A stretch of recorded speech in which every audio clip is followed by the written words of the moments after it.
Nagdiriwang ngayong linggo ang Pasasalamat Festival kung saan bida ang kultura at mga kaganapan sa Pagadian City. Samantala, isinagawa rin ngayong araw ang Ati-Atihan Festival. Yan ang ulat ni Floyd Brenz.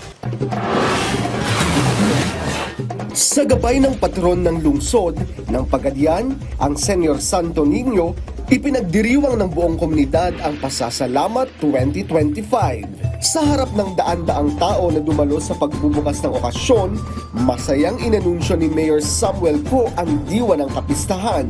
We celebrate this because we have to thank God for all the things, for all the gift that He has given to Pagadian City and to the people of... Sumisimbolo ng tagumpay ng lungsod ang kapistahan, bagay na lubos ipinagpapasalamat nila. Ginugunita rin ang pagkilala sa Pagadian bilang isang first-class city sa bawat ngiti at saya ng tao. Ramdam ang biyayang hatid ng Senior Santo Niño. Sa pakikipag-usap ni Glenn K. Peñalosa ng PIA kay Marivil Lubaton, isa sa mga residente ng lungsod, ang selebrasyon ay isang pagpapakita ng kanilang pagkakaisa at pasasalamat. Ning hatagid siya og higayon nga ma-improve ato ang Pagadian. Dako kay atong pasalamat nga peaceful diri sa Pagadian.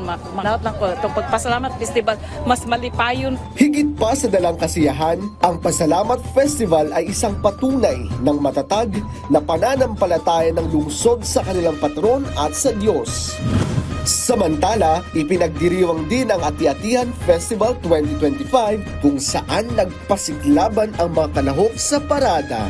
Ang iba, suot-suot ang iba't ibang disenyo ng costumes, ang iba naman, kanya-kanyang paandar habang nasa parada. Kitang-kita sa video ang mga makukulay at iba't ibang kasuotan.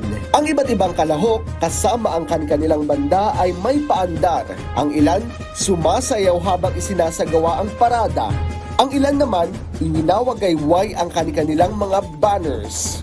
Ang ilan din naman, native look ang tema.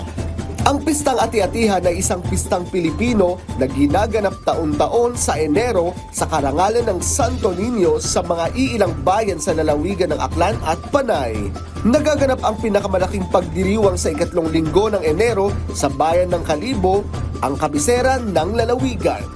Floyd Brenz para sa Pambansang TV sa Bagong Pilipinas.